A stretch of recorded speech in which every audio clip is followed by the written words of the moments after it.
Alright friends, welcome to another video. Today I'm going to be tackling the infamous heater core change out. Here it goes. And always be sure to open up your thermostat to let it out. There it goes. And there it went. Oh, we got some gushies. There we go. Trying to film and hold at the same time? Yeah. As you can see, mine is pretty much still clean. I probably about 5,000 miles left on this. Actually, no, 5,000 miles I actually put on this since it's been installed. It's probably about 2 years old. And so hasn't been really being driven much. I really don't daily drive this. This is more of my weekender. So, all right. Okay, I gotta clean all this up. Make sure your work area is always clean. I'll just let that sit there. Let's move on. And when you think you have all your fluid out of the radiator, go ahead and put your drain plug back in so you don't keep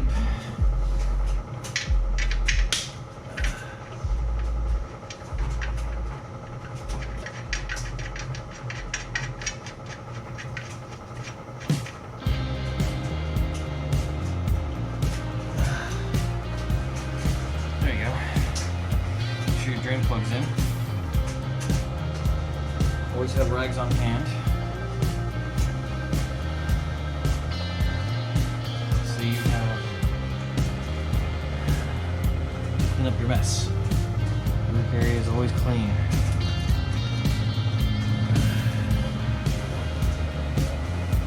Wipe it down.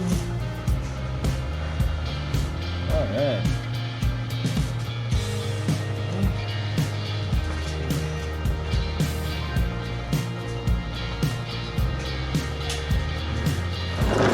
Channel locks. There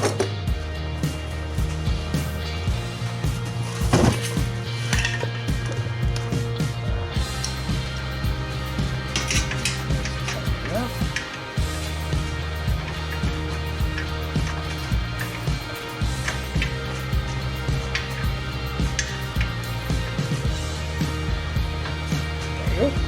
Now tight. Sorry for all the background noise. I get laundry going at the same time, so you're gonna hear that in the video, but I will be right here talking to you. Okay, the next step, and this is where it gets tricky. You've got to pull the heater hoses to and from the engine going into the compartment on the firewall. Now, I've seen where you pull those off and it has fluid in it. A lot of other videos show that you can hook up suction and suck it all out and do all that. I don't have that equipment, so I gotta do it the old-fashioned way and let it drain. And it's probably gonna drain into my floor, where I need to put this LP up. So we're gonna scoop this over, pretty much. Jump, get it open, and see if it'll catch it. Alright, moving on. Alright, as you can see, I had to cut this off to get it. So I'm going to replace this hose, the lower hose, back into the engine. And as you can see, the pipe is also crunched because I tried to grip it with thin copper. So that's one. And the next one probably gonna be the other one over there. I might be able to save it. It's not really a big cut, but I'll have to determine that when I put it all back together if I'm going to do that. Just, you know, it's preference. You know, if you're doing a new heater core, if you want to save your hoses, go ahead. But if it's, you know, Me, I might as well just spend the extra money and get some new heater hoses. Might have to order them, so we'll see. All right, so got that cut off. As you can see, my copper heater core pipes are right there, and I'm probably gonna go ahead and just replace these. I had to cut the ends just to get them to slip off. They've been on here for a while. Okay, so we're moving on into the interior. Okay, so got one screw off. As I'm leaning to my side, holding the camera and doing this at the same time. So with this wire loom here, it makes it kind of difficult to get an actual screwdriver on there. I was able to get loose, and now I'm taking my fingers on it just to get underneath here. This is the main wire loom for the system of the car. Got it. Just drop it down there as I drop the camera. Sorry, I got this one off. There we go. All right, so now I can remove this cover.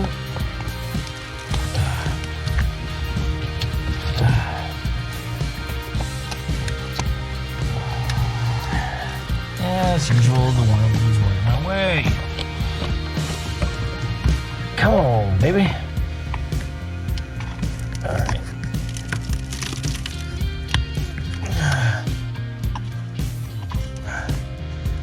So, okay, there's that.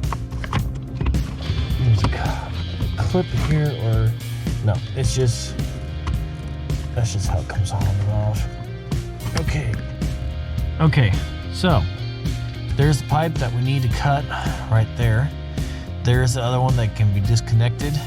There's two, as you can see at the very top by my screwdriver, there are two screws holding the top pipes against the heater core housing. Those also have to be removed so you can remove the pipes from the firewall and from the assembly itself. Then once the pipe is cut, you can pull out your heater core. Keep in mind, most of this is going to be one-handed to get in there. If you can try to get two, but most likely it's all going to be one-handed. Okay, so after probably about 45 minutes working on this thing, my pipe cutter would not work to cut the pipe cleanly. But I don't know if you can see up in there. This little section right up here, use a grinding wheel, cut that off. Gotta cut the little piece off so it'll come right out. And then, as you can see, my heater core. Okay, so my GoPro died. I finally got it out. Here's the new one, here's the old one. As you can see, I had to cut the pipe. I had to use a grinder, a little Dremel tool grinder to cut the pipe through, and then work my way through. And then I loosened this off, and then I had to cut a little bit of the pipe of the old one just so I could maneuver it out. But I can tell how this thing is pretty much gone or done its job. Look at that. Alright, so my GoPro died, but as you can see, I have it in place. To make it go inside a little easier, I recommend putting your heat level thermostat is all the way open to fresh, and then your defroster all the way over. I think it eliminates a lot of pressure on this casing. Just slide it in. You do have to line it up. There's a channel on each side that lines up with it. Get it to a point, probably maybe a few inches, maybe an inch and a half away from the actual casing. Get your pipes through the firewall. There, get them through. Get them down to where you can get the V-down clamps around it, and then push in to unlock it in place. That's the only way to do it. Going underneath the car and doing this underneath the dash. But as you can see, got those right there. You can see right into my right into the engine compartment. So again, bring it up to about this far here. Get your pipes ready to go. They do have O-rings, so if you have an O-ring on the inside and you have an O-ring on the outside, make sure your O-rings are, well, this O-ring's right here, you can see. Okay, and the other one is actually on,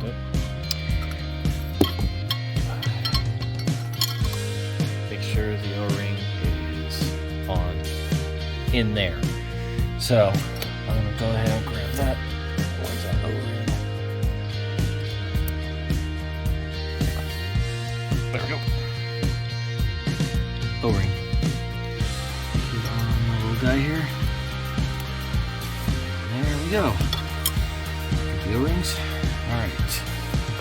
Go ahead and get this installed. Okay, so I had to grind away. I took out my heater cord again. I was fitting these all on there, and I'm grinding away the backside. I think what happened is they changed over the years was they made them closer. So the lines of these pipes will not line up. So what I did is I'm just grinding away little by little here to make it just fit a little bit more snug, so we can get the V-bands around and get the pipes. The important part is getting the V-bands around. If you don't have the V-bands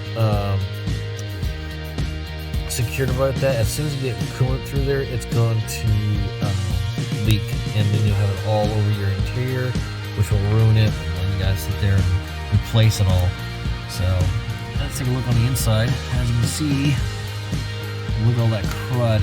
Okay, as you can see, I got the new pipes, V-clamps, core, all in. This is not always set in, as you can tell, but I have them set so that I have my pipes are going through the firewall, and also that they're sitting flush so that I can screw them down before I push all the way into the assembly. I recommend when you do this is also make sure that your pipes are disconnected when you put the core in. Make sure it's straight. Then put your pipes on to with your V-clamps so enough that you can slide them over and strap them down, and then push into it as far as it can go. And then you should be all set. And then reconnect your pipes on the engine, on the firewall itself, or replace them and set with brand new ones. Okay, day 2. So I picked up a new core from local parts store here, and also had to get O-ring. So it looks like this O-ring is engaged from the original broke. Sent it back a day, so I have some O-rings that may work. Got a new core. The other one had a divot that was indentated, so it looks like that divot was big enough that it could crack or not seat properly. It would actually leak into my cab, and I didn't want to take a chance. So bought a new core, start fresh. It does not come with O-rings. When you're buying cores, it does not come with the O-rings, and make sure you have the right O-rings to use, or comparable that you can get the pipes to sit and the V-clamps to go around it. Make sure you have that, or you'll be having leaks flowing right inside your cab, pulling it all apart and start all over again. If you notice the red towels, I laid the towels down because I've been I was hurting yesterday from all of the going underneath here with the trying to get everything together. So lay some padding down, enough that you can comfort your back, because you will be on your back trying to reach up into the cab here. I've noticed that I've walked out with some scratches on my arms, and that's from cutting myself on the sharp plastic here of the dash. So there's one thing you want to keep. You want to keep watch out where you put your hands are and everything like that, because it's sharp. It's just plastic, and it's sharp. It's dried out and catch it, and you'll get cut. But, let up all the stuff dry, try to get this together. Captain's log. Anyway, so a known issue with reinstalling the heater core on NA or MB with V-bands, these are V-bands up here, is getting them lined up around the little lip so you can actually have it locked down and clamped to the point where it's going to be secure. I looked on other videos that this was done. There's not many videos on this. I'll make a key point. Craig from a Car Passion channel cut his up here after 3 days of dealing with it on his MB, and put a sleeve of coolant hose and then put the other metal tube into that. So like if you were to do with an NA, go back to the stock radio or stock heater core of the NA, you would do the same with that for this hose here. So, you can do that. I just fiddle around trying to find out line up where everything's at. If you notice, I have one on here, a little mark, and one there. That basically tells me where roughly it lines up at to get through the firewall and also lined up back into place. Now, you'll know that you got lined up by feel. If you notice underneath here, this plastic is very sharp and has cut into my skin numerous times from going back and forth, rubbing against it. It is right there, that little notch. It looks like it broke on something. I think it's for the rest of the dash portion. Anyway, so you can't get this off without taking the side panel. It's all one big unit, and taking the tombstone off. If you're gonna get that far, you might as well just take the whole dash out. So I'm still underneath the car. This is day 2. Getting it all together. So I'm gonna get this clamp on, and you'll need a stubby or a wrench, ratchet type of with a Phillips on it, because you notice how the screw is to the side. Well, I can't get a stubby back there with my hand on everything to get that down. Or I'm sorry, it's on this side. Correction. I could probably do it with I'm left-handed, so everything that's on my left is pretty much this much. And then this is on the right, going this way here. So I'm gonna work this in and let you know. Oh, also, to get the heater core in itself on the NA, move your dials to, I think it's fresh, and then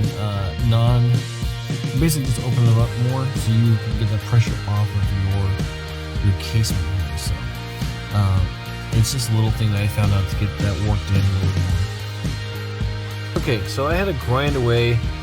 I took out my heater core again. I was filming these all on there, and I'm grinding away the backside. I think what happened is they changed over the years was they made them closer, so the lines of these pipes will not line up. So what I did is I'm just grinding away a little by little here to make it just fit a little bit more snug, so I can get the V-bands around and get the pipes. And the important part is getting the V-bands around. If you don't have the V-bands secured about that, as soon as you get coolant through there, it's going to leak, and then you'll have it all over your interior, which will ruin it, and then you gotta sit there and replace it all. So let's take a look on the inside. As you can see, look at all that crud in there. That's the old crud from inside there. After a few hours and a lot of cussing, as you can see, I got them on, and they are around the lip. That's the one thing you want to look for to see if they are on. I jiggle it back and forth a few times, tighten it down as much as I could, and they're on. So next thing to do, is, since you're in there, replace your hoses. So O'Reilly's had this hose in stock, $27.99. Okay, I recommend taking a little sandpaper, get behind there, sorry my finger, and just clean this up a little bit, a little corrosion around there, so you can get it on easier. I recommend also doing your coil bolts, mounting bolts, and moving your coil out of the way so that you can actually get behind here to get off the hose.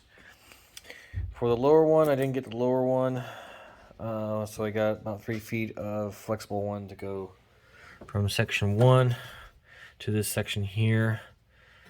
They just don't make it, or they make a cut to fit type, so I just go in with 3 foot of hose.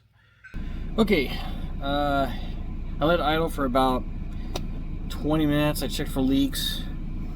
I checked underneath, got the fluids up to par, ran the heater.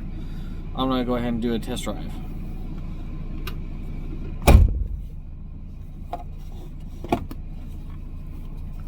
So far, no leaks as idling. We're gonna put a load under it,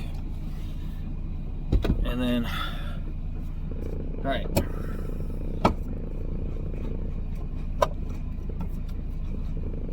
Here we go.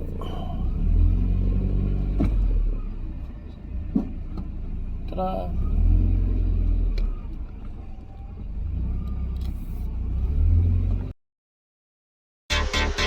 Kind of hard to do this.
(1992) Mazda Miata 1.6.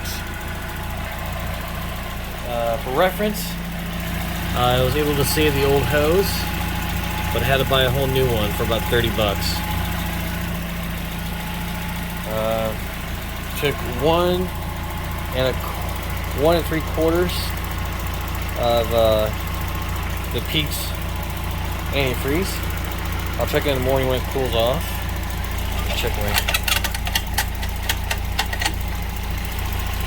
Yep.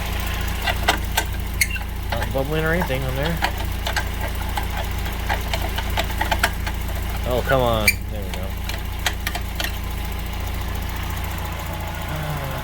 Let's see what.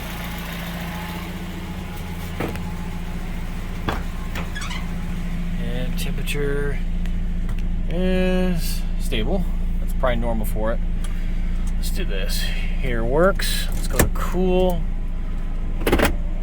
And my fans just kicked on. And I got air. Ah. Alright. Yeah, that's just grease.